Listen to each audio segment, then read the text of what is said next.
बालों का झड़ना यानी एलोपेशिया एक आम समस्या बनती जा रही है। ये सिर्फ हमारे सर के ही नहीं बल्कि शरीर के भी बाल हमें कभी कभी कम देखने को मिलते हैं, लेकिन ख़ास तौर से हमें जो पेशेंट मिलते हैं वो यंगस्टर्स में ज़्यादा देखने को गया है। कुछ फीमेल्स भी इसकी शिकायत करती हैं कि हमारे सर के बाल झड़ रहे हैं।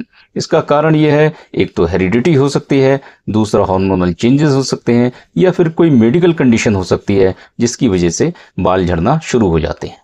ये बाल झड़ने की समस्या टेम्परेरी भी हो सकती है और परमानेंट भी हो सकती है, लेकिन वक्त रहते अगर इन पर थोड़ा सा ध्यान दे दिया जाए तो मुमकिन है कि हम अपने गिरते बालों को बचा सकते हैं। फीमेल्स के मुकाबले मेल्स में ज़्यादा दिक्कत होती है बाल झड़ने की। अगर हम इसके लक्षण की बात करें तो सबसे पहले मेल्स में हमें देखने को मिला है कि सबसे पहले उसके बाल पतले होने शुरू हो जाते हैं। ये माथे की आगे की तरफ से हल्के हल्के उड़ने लगते हैं और हल्के हल्के बाल कम होने लगते हैं। लेकिन महिलाओं के साथ ऐसा नहीं होता है। महिलाओं के जो बालों का शेफ्ट होता है वो चौड़ा होता है, इसीलिए महिलाओं के बाल जो है वो कम झड़ते हैं। ये हेयर फॉल की समस्या हो जाती है, हार्मोनल चेंजेस की वजह से हो जाती है और डैंड्रफ की वजह से हो जाती है, यानी अगर स्कैल्प पर फंगल इन्फेक्शन हो गया हो उसकी वजह से भी ये दिक्कत हो जाती है। Male pattern badness, female pattern badness की वजह से भी अक्सर ये हेयर फॉल की प्रॉब्लम यानी एलोपेशिया की प्रॉब्लम अक्सर हो जाया करती है।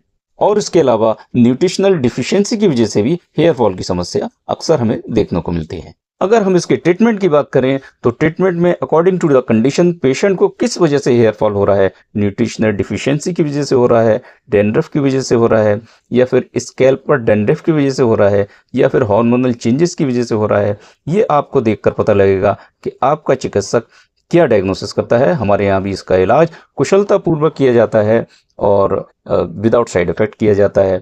इसमें आपसे मेरा अनुरोध है कि अपने चिकित्सक की इजाज़त के बिना कोई भी दवा आप सेल्फ यूज़ ना करें। फिर भी आपकी जानकारी के लिए मैं बता देता हूँ, इसमें एक लोशन आता है minoxidil 2%, 5%, 10% according to the condition. ये स्कैल्प पर रोज़ रात में लगाया जाता है। अगर पेशेंट को मेल पैटर्न बैडनेस है तो फिनपेशिया 2 mg 1 mg की टेबलेट आती है, रोज़ एक डेली लेनी पड़ती है। इसमें न्यूट्रिशनल डिफिशियंसी की वजह से अगर कोई दिक्कत है, एक टेबलेट हेयर ब्लेस आती है जिसको हम आफ्टर ब्रेकफास्ट डेली एक टेबलेट ले सकते हैं। इसका सेवन हम 1 मंथ तक यानी 1 महीने तक कर सकते हैं। इसके साथ साथ होम्योपैथी में एक मेडिसिन आती है जिसको हम थूजा 200 के नाम CH पावर की आती है जानते हैं, और इसको हम 2-2 बूंद हर 10 मिनट के बाद वीकली लेना है।